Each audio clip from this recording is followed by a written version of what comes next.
Hey guys, and welcome back to my Let's Play of the PlayStation 2 and Wii version of Sonic Unleashed. So, since last time we went through Rooftop Run by Night, we have another stage to go to, and that is Holoska. However, as per usual, we did unlock a few things whilst going through the night stages in Rooftop Run, and surprise surprise, most of them seem to involve a Potus. Early on in the game, most of the missions will. I don't think you really tend to unlock that many post-game. They tend to be for the other continents. Of course, at this point, we don't really have a lot of continents unlocked, hence why most of them take us back here. In fact, at this point, this is the only, other than Holoska, this is the only day stage we have. So if you fail to do the spin dash at the beginning, you fall straight down on your face, wasting quite a few seconds. Thankfully, what we're doing here is a time attack. Now we did do, I think, one time attack earlier on, I think, no, I think this is actually our first one. So with time attacks, these are the only missions besides the main day stages where if you die, you don't fail. So what you're doing instead is you're going through usually a large portion of the stage. Sometimes it might be a new area, sometimes it might be the entire stage. Only you have a much shorter starting time, and you come across these gates. They're pretty much the checkpoints from other 3D Sonic games. And by that, I generally mean like SA1, SA2, and 06. And when you pass through them, you get a certain amount of time. It varies gate to gate. Sometimes it might be as little as 5 seconds. Sometimes it might be a full minute, depending on how far apart they are. Generally, the level design, however, is exactly the same. Like, nothing is different here. This is just Windmill Island 2. We're just not going through the whole entire thing. But this quick time event is exactly the same. But sometimes you do have to perform the...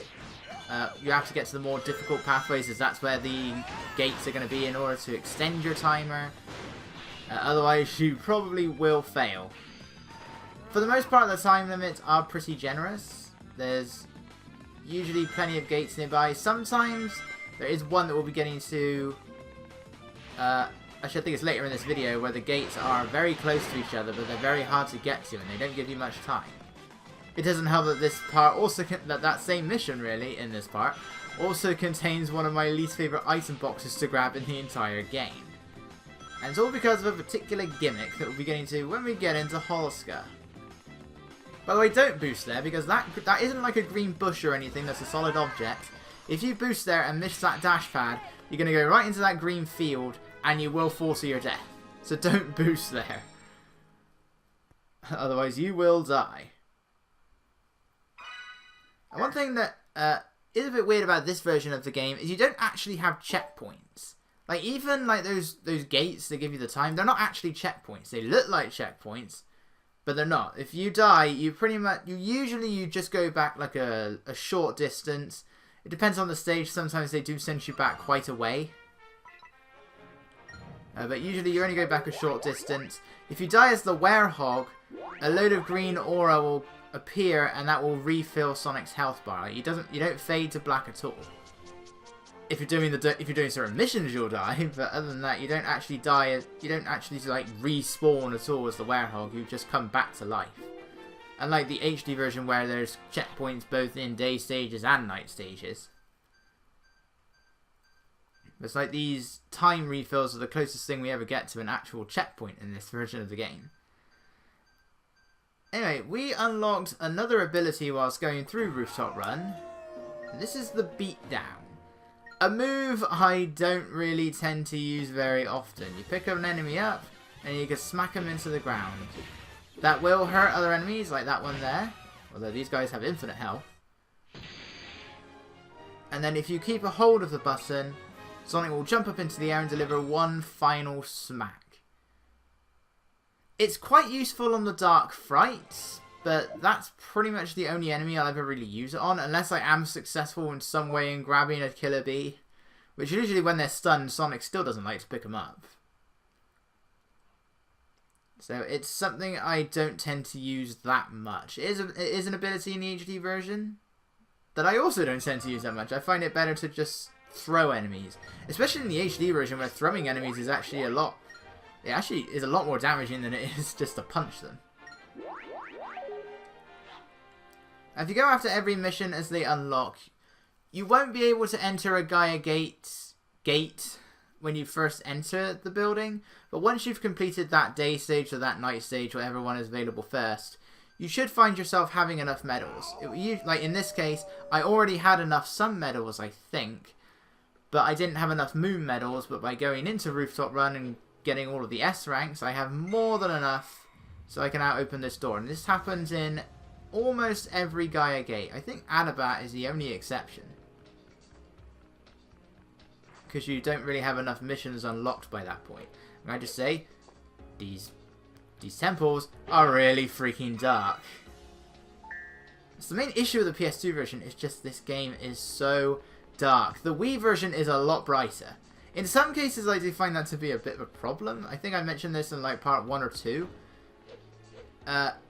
Sonic on the Wii, because of the lighting, I find in the day stages it sometimes looks like he's about to shoot lasers out of his eyes. Only when you're at the beginning of the stage where he falls to the ground for no reason.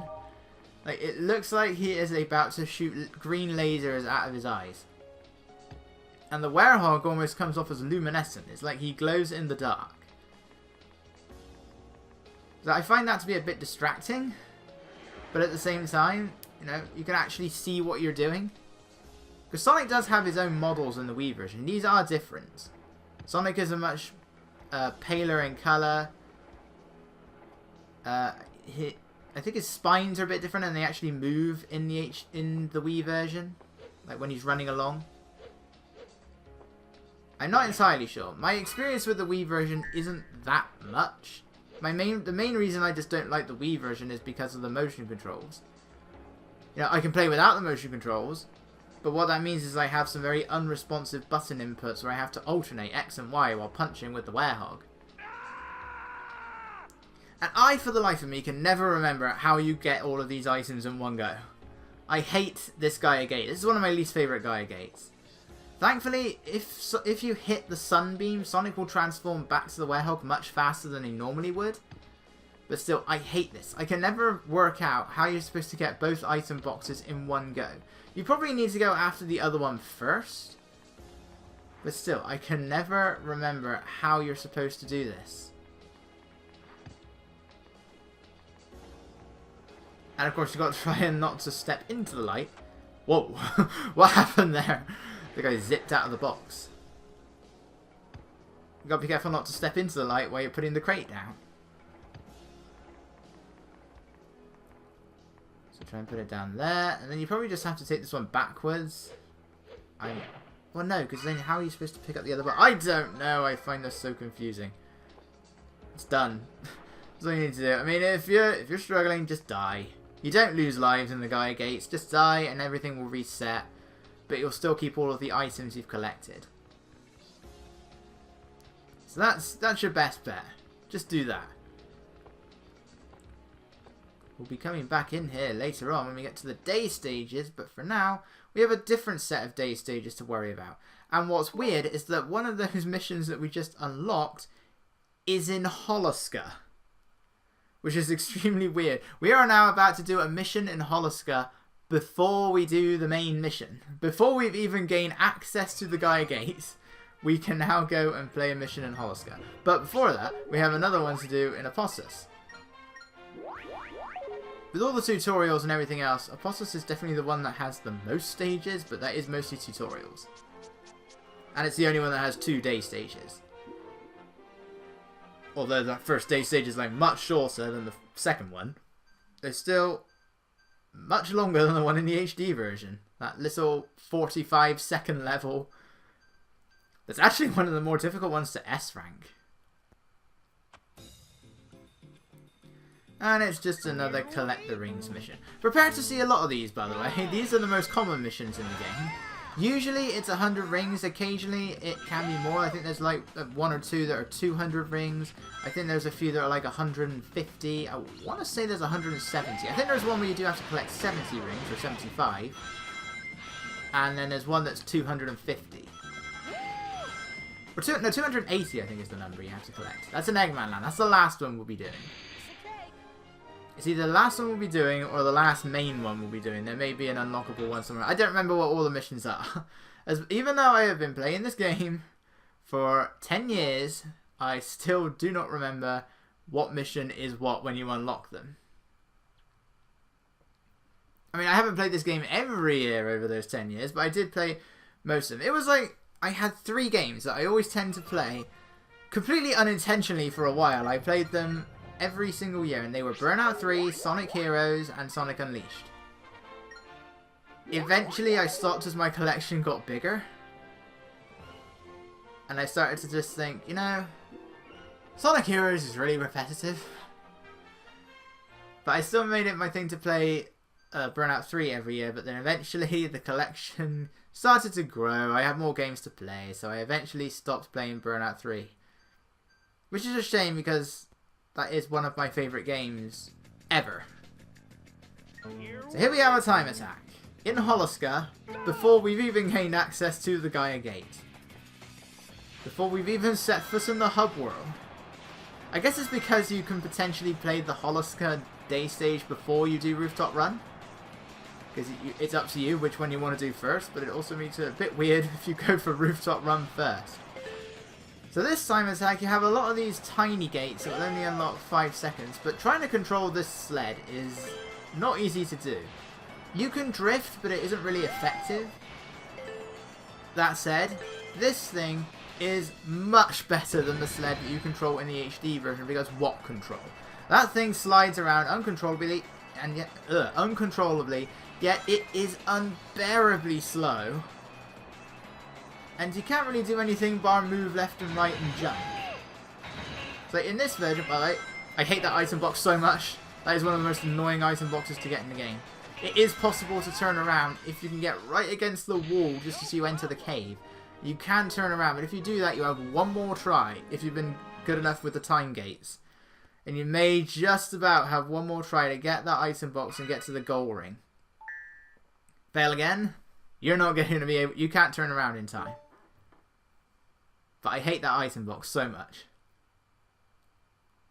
There's another annoying one that we'll be seeing later on in Holoska, but it isn't nearly as bad. So now we're actually going to go into Holoska. Yeah, the bobsled in the HD version, you can't boost. You can boost on that bobsled. You can't do that in the HD version. So you're not only going incredibly slowly, but you have even less control. You can't drift. I hate the bobsled in the HD version. And that is just Holoska. And I think that is one of those really difficult DLC stages that also make stronger use of that bobsled. And that is just Holoska. There is, of course, the infamous section of Eggman Land where you have a much faster sled. You know, it is a lot faster. Prior to that point, the main Holoska stage, if you don't have the DLC, that is the only time you will have ever controlled the bobsled. You know, unless you maybe just wanted to replay the stage, or you did the hot dog missions or something like that. And you are now controlling something that is much faster, even more uncontrollable. You're trying to avoid those drill things, you're trying to avoid the lasers, you're going across really tight bends. Along with the Werehog's pipe platforming segment, it's probably the most infamous part of Eggman Land. I mean, they give you an extra life right at the start, so that because they know you will die there. They've made it impossible for you to game over in that section.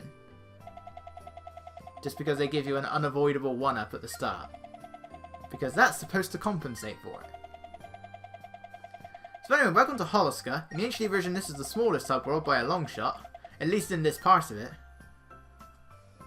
Now, you know, I'll probably say that the second part is probably also bigger, the entrance stage. Sorry, smaller. It's probably the smallest. So we have 4 people to talk to here. It's all one family. So we have Seriana. She's got a massive smile on her face. And, you know, she's just met Sonic. But she's a normal person. There's not exactly a lot of guarding she can do for a Temple Guardian. Let's send this fast-moving blue hedgehog that I've just met, that I don't even know moves fast yet, and this weird little creature that's flying around him to go and do it instead. Now, her husband, whose name don't think I can really pronounce, Jerry Packer, I don't know. if that's even him, that might have been the older guy. He is a bit of a fraidy cat, so he doesn't want to go over to the temple to look and see what's wrong. And it's got nothing to do with him being possessed. He's just as scared in the daytime as he is in the nighttime. And Siriana doesn't really think that strongly of him. She thinks he's a coward. Don't worry, we give him a bit of confidence later on. Sort of. Doesn't really mean anything after that. We also have little Marquita. Now she's going to be the one that gives us the music for both day and night. So she'll give us something now. I don't know why she thinks a CD is going to help Chip's memory, but at the same time in Holoska, she probably doesn't know what a CD is. At the same time, you kind of wonder, why are there CDs and records and videotapes and stuff in Holoska in the first place? It's like, why are these things here? Because all they have are these tiny igloos. Now, I know you can make some very impressive igloos. They do look amazing. I'd love to go in one at some point, because I know they actually do control the temperature very well. These not so much. These are just those little standard cartoony igloos that when you stand next to them are smaller than Sonic. And if they're smaller than Sonic, I don't know how the others expect to crawl into them. You should think Sonic is like half of Siriana's height, but she is perfectly capable of living in one of these things. There is also the grandfather of the group who suffers from short-term memory loss. The HD version is probably the only one I think. This still is the hub with the least number of people. They only add one other person in the HD version. There's a grandmother as well. She sort of runs the shop. By which I mean she just stands there and apparently has all of these things in her pockets. I don't know. Where does Sonic keep all of his rings? Looks like this door won't open yet, Sonic. Tails keeps forgetting to ask. So Holoska's Gaia Gate is frozen over.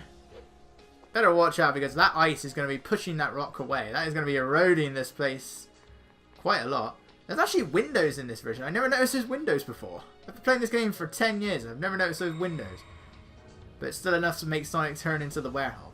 Which is odd because when you have a daytime boss, so that's Rooftop Run and Jungle Joyride, you'll still go into the Gaia Gate as the werehog, but when you go into the Gaia Temples to restore the Chaos Emeralds, it's even darker, but Sonic will stay in his hedgehog form. I know that's mainly just because it's the HD version, is like the one that all the focus goes to, and that's the reason why it's like that, but it also means when we were in Missouri, Eggman said, "I should have known you'd still be alive."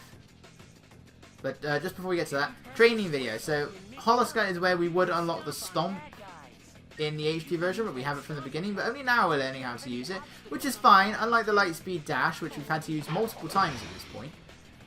This is the only time we've ever had to use the Stomp. In fact, I think it really is the only stage where the Stomp is mandatory. Every other time it's optional. It helps, but I think every other time after this it's optional. Which is really weird. Even Eggman Land doesn't make use of it. It's also the only one where we actually have the tutorial before playing the main stage. So again, multiple times where you'll need the Lightspeed Dash in Shamar. You don't learn the Lightspeed Dash until after completing Shamar. Same with the wall jump in Rooftop Run. We won't learn how to use that until we've actually played the stage after Rooftop Run. It's actually the second mission. Which is really weird. Actually, I don't think it's even that. I want to say it's actually an optional stage, that one. I'm not sure. I can't remember. We'll get to that. We'll get to that because I will be recording the next set of parts right after I've done this commentary. So yeah, we can actually boost on this thing and control so much better. But yeah, Eggman does say, "I should have known you'd still be alive, you stubborn little hedgehog." In this version, and maybe that's why, it makes sense. But in the HD version, we have the Tornado Defense Acts. They're just quick time events to levels. And Eggman, there's two of them. There's one after you complete Apophis, and then there's one before you head into Eggman Land. So they're quite spread apart. And Eggman will appear in this giant machine called the Egg Cauldron. He is in it. And we do hear him speak. But, you know, that means he is aware that Sonic is there.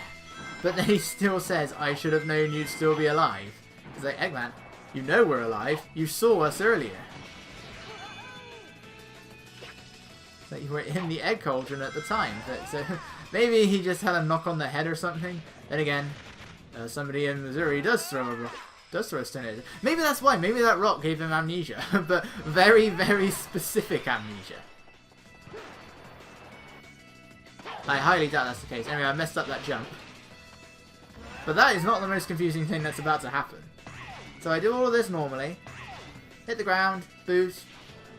What happened there? Sonic is just supposed to, like, go over the curve and then run straight down. It's kind of like what he would do in Speed Highway. It's pretty much the closest Unleashed actually ever gets to something like Speed Highway. That's kind of an annoying item box to get. Try not to miss it for too long. And it's just like, what happened there? Why did I hit the dash ramp and then just fly into the wall?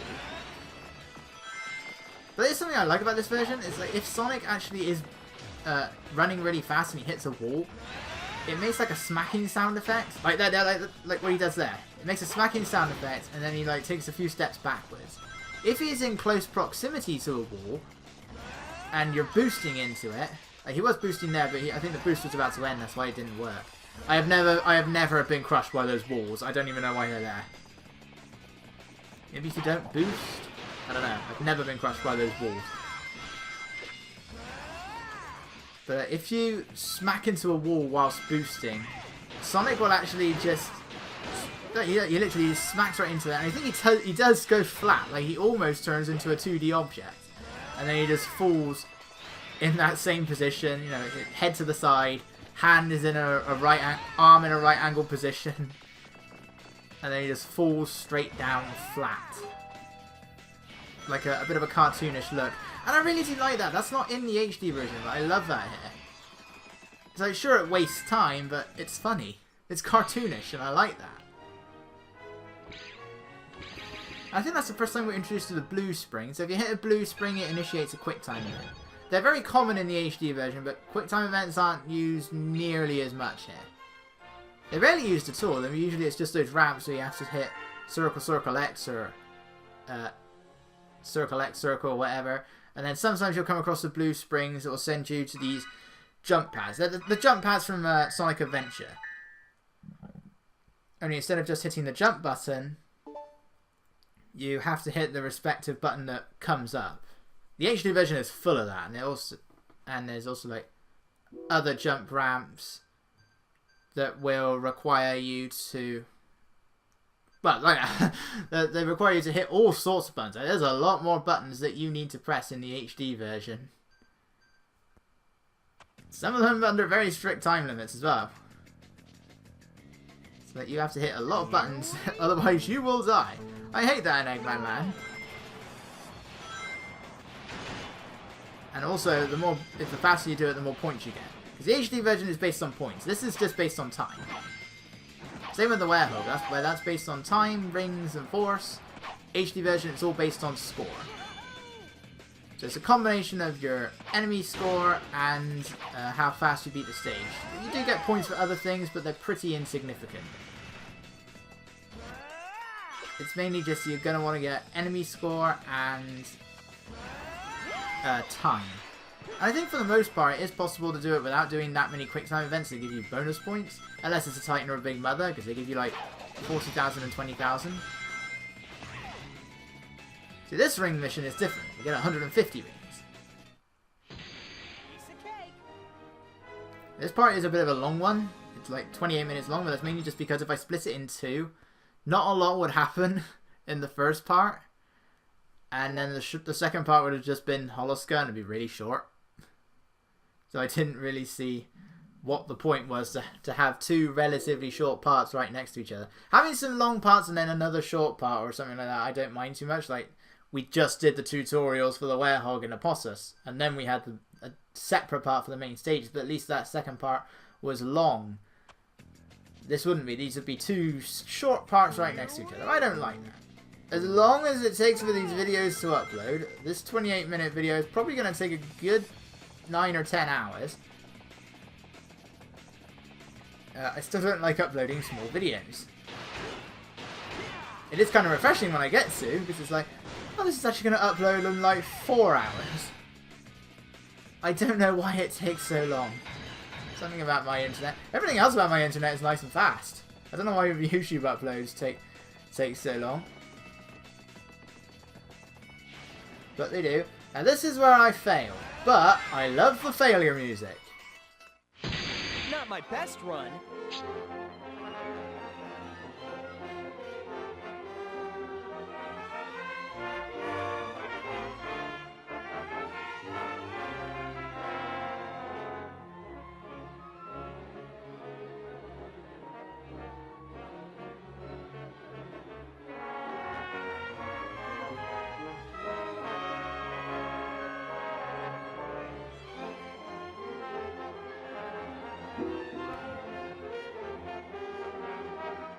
Oh, I love that music so much. So that's also what plays if you get an E rank in the HD version. If the lowest you get here is a C, and the music doesn't play if you get that. It's just if you fail a mission. But I just love it. It's mocking you for your failure, and it's just so funny.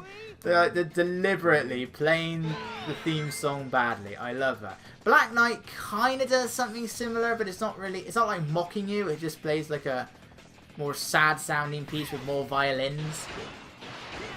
I think that's what they're using anyway. I'm not good with instruments. But like, it isn't really funny, it's more just sad. And they've never done it since. You know, sometimes you do get like a different piece of music that plays depending on your rank. I think Generations did that. But really there was like an S rank music and there was an A to D music. That was it. Still, at least here is funny. Screw you, Super Mario Sunshine, because your missions are much more obnoxious. You play that little that I've been using as my, sort of like a running gag in some of my LPs. That clown horn at the end, and then they use it a lot in the game over music. It's really weird, actually. I don't mind it so much for the too bad music, but for the game over, it just sounds weird. I was just hit. Why did it say again? Why doesn't it just send me to that mission? What's the point? So anyway, I'll be playing that mission at the beginning when I get to the next recording session, so that'll be the first thing we do. And then we'll probably have like a guide gate we can go into. And then we can go and talk to Professor Pickle. Get ready though, folks. We got more Werehog up next. So we'll be unlocking a new continent. So I will see you guys then.